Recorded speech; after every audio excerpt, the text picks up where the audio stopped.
வாழ்க்கையில் இன்னொரு விஷயத்தை, முக்கியமான விஷயத்தை சொல்லிக்கிறேன். ஒவ்வொருத்தருக்கும் நல்ல நண்பர்கள் இருக்கிறார்களோ இல்லையோ, அதை பற்றி கூட கவலைப்படாது. ஒரு நல்ல மருத்துவரை நண்பராக வைத்துக் கொள்ளுங்கள். ஒரு நல்ல மருத்துவர் உங்களுக்கு நண்பராக இருந்தால் நீங்கள் பெரிய சிக்கல்ல இருந்து உங்களை காப்பாற்றிக்கலாம். இது என்னுடைய வாழ்க்கையில் தினந்தோறும் சந்திச்சுக்கிட்டு இருக்கிற விஷயம். ஆட்டம்னாவே இப்போ 2-3 நாளைக்கு முன்னாடி கிரிக்கெட்டில் நம்ம இந்திய மகளிர் மாபெரும் வெற்றியை பெற்று இந்திய தேசத்தையே பெருமைப்பட வைத்த இந்த உலக பெண்கள் கிரிக்கெட்டில் ஜெயிச்ச ஆட்டம்தான் ஞாபகம் வருது. அவங்களுக்கு எல்லார் சார்பாகவும் ஒரு வாழ்த்துக்களை நம்ம தெரிவிச்சுக்கிறோம்.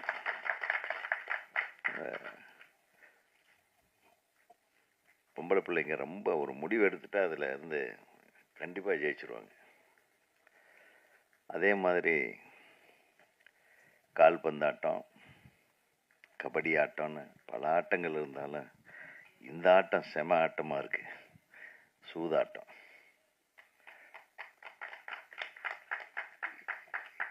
இந்த ஆட்டத்தில் ஜெயிச்சாலும் வாழ்க்கையில் தோத்துடணும், இந்த ஆட்டத்தில் தோத்தாலும் வாழ்க்கையில் தோத்துடணும். இந்த ஒரு ஆட்டத்துக்கு மட்டும்தான் அந்த மாதிரி ஒரு வித்தியாசமான ஆட்டம். ஜெயிச்சவன் திரும்பி கொண்டு போய் அதிலேயே விடுவான், தோத்தவன் இருக்கிறது எல்லாம் அதிலேயே விடுவான். ஸோ ஒரு நல்ல கருத்து இது. இன்னைக்கு நேரத்தில் இந்த மனித குலம் தோன்றிய காலத்திலேருந்தே சூதாட்டம் இருந்திருக்கு. பெரிய பெரிய ராஜ்யங்கள் எல்லாமே, ராஜண்ணாக்கு தெரியும், பெரிய பெரிய ராஜாக்கள் எல்லாமே, ஏன் பஞ்சபாண்டவர்களே சூதாட்டத்தில் தோத்து தான் பாஞ்சாலியை விட்டாங்க. சூதாட்டம்ன்றது எவ்வளவு கொடுமையான விஷயம். அதை இந்த காலத்தில் இன்றைய நடைமுறை வாழ்க்கையில் எப்படியெல்லாம் விதவிதமான சூதாட்டங்களை ஜனங்க வச்சுருக்காங்க. அதில் குடியும் ஒரு சூதாட்டம் தான் அப்படின்னு காட்டியிருக்காங்க. லாட்டரி, இந்த மாதிரி நிறைய பேர் நிறைய இழந்திருக்காங்க. ஏன்னா எதில் இழந்தாலும் சம்பாதிச்சிருந்தான். சூதாட்டத்தில் இழந்தவன் என்ன பண்ண, ஒன்றா தற்கொலை பண்ணிக்குவான், இல்லைன்னா தன்னைத்தானே அழிச்சுக்குவான், குடும்பத்தோடு போயிடுவான். இந்த மாதிரி கொடுமைகள் நடக்கிற விஷயங்களை, இந்த கொடுமைகளை எல்லாம் கலை தெரியும் வண்ணம் ஒரு நல்ல அறிவுரையை, ஒரு புத்திமதியை சொல்லும் அளவிற்கு ஒரு திரைப்படத்தை தயாரிக்க முன்வந்த தயாரிப்பாளருக்கு எனது மனமார்ந்த வாழ்த்துக்களை தெரிவித்துக் கொள்கிறேன். ஆனால் என்ன, அந்த சூதாட்டத்தை தயாரித்தவர்கள் இவர் எடுத்த உடனே பொட்டுன்னு இவர் மண்டையில் போட்டு ஷூட் பண்ணுறது. அது காட்டும் போதே டப்புன்னு ஷூட் போடுறாங்க. அப்படின்னா இதுக்கெல்லாம் தலைவனே இவர் தான் போடுறது. இந்த சூதாட்டங்களுக்கு தலைவர், தயாரிப்பாளர் தான் தலைவர். பையனே படம் எடுத்திருக்காப்புலன்றாரு.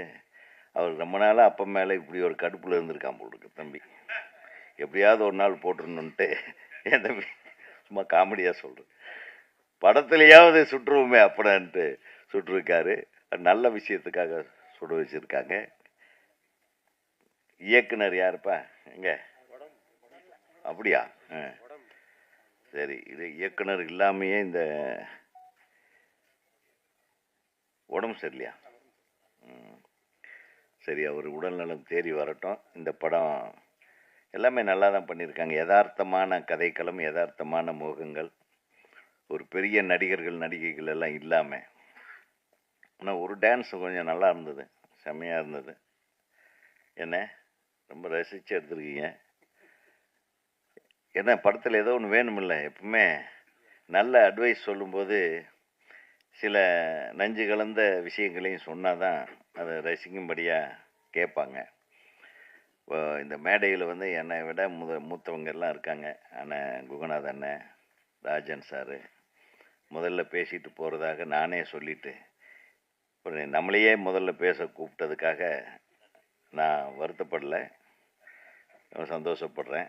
ஏன்னா ராஜன் சார், நான் உங்களை தான் பேச சொல்லி சொன்னேன். அதுக்கப்புறம் என்ன கூப்பிடுங்க, முதல்ல என்ன கூப்பிட்டாங்க.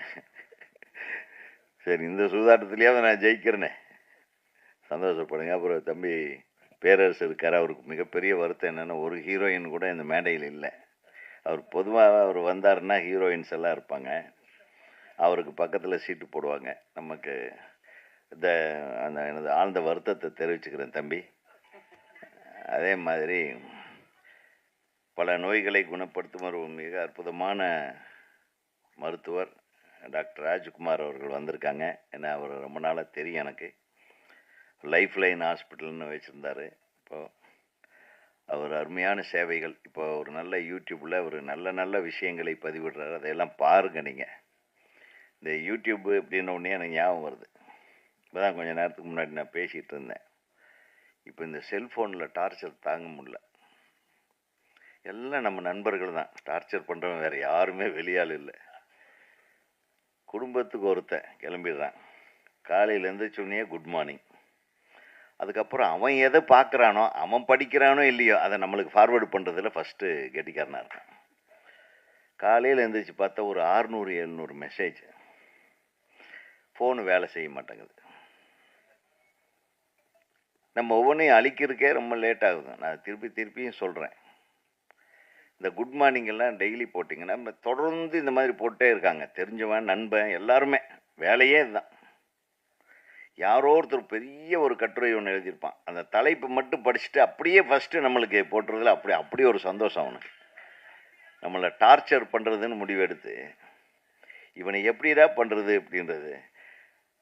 நமக்கு இதய நோய் வர்றதுக்கு நீங்கள்லாம் காரணமாக இருக்கீங்க நண்பர்களே. தயவு பண்ணி இதை பண்ணாதீங்க.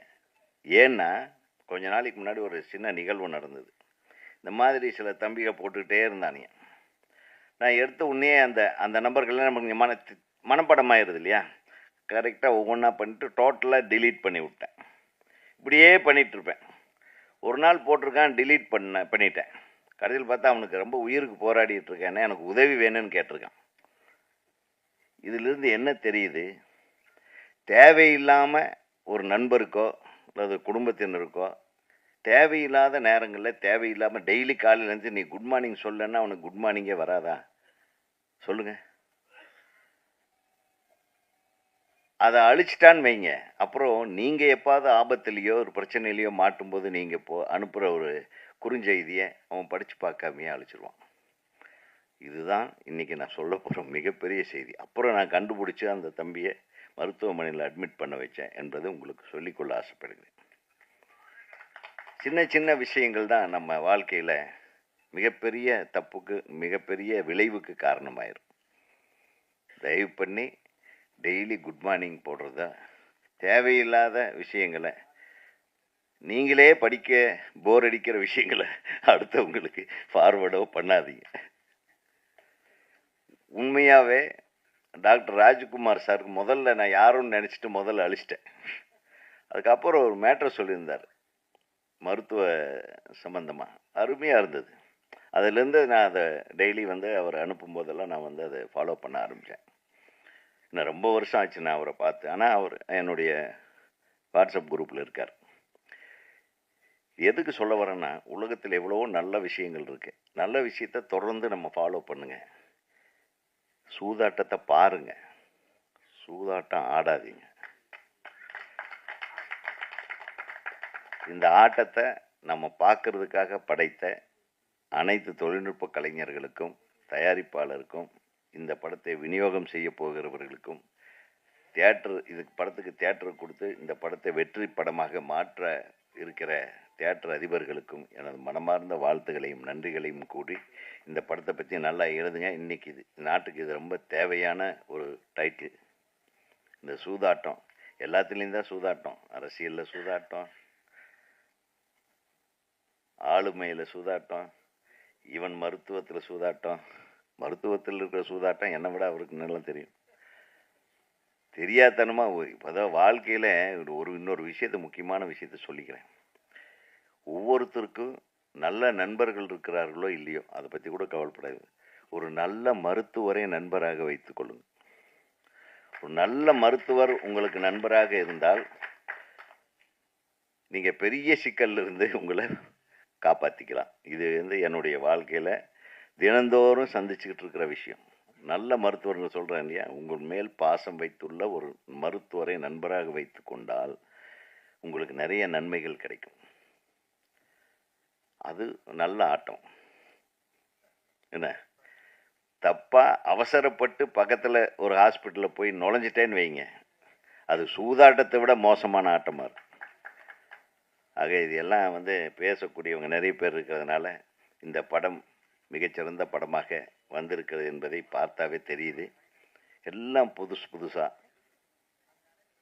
இயல்பான கதாபாத்திரங்களை வைத்து எடுத்திருக்கிற அந்த இயக்குனருக்கு எனது மனமார்ந்த வாழ்த்துக்களை தெரிவித்துக் கொள்கிறேன். உதவி இயக்குனர்களுக்கும் ஒளிப்பதிவாளருக்கும். இசையமைப்பு நல்லா நடந்தது, நல்லா பிரமாதமாக இருந்தது. இன்னொன்று நெத்தி அடியாக இருந்தது சவுண்டெல்லாம். பாட்டு நல்லா போட்டிருக்கீங்க தம்பி, வாழ்த்துக்கள் உங்களுக்கு. பாடலாசிரியருக்கும் மற்றும் இந்த படத்தின் கதை, திரைக்கதை, வசனம் எழுதிய அனைவருக்கும் எனது மனமார்ந்த வாழ்த்துக்களை தெரிவித்துக் கொண்டு நன்றி கூறி விடைபெறுகிறேன். வணக்கம்.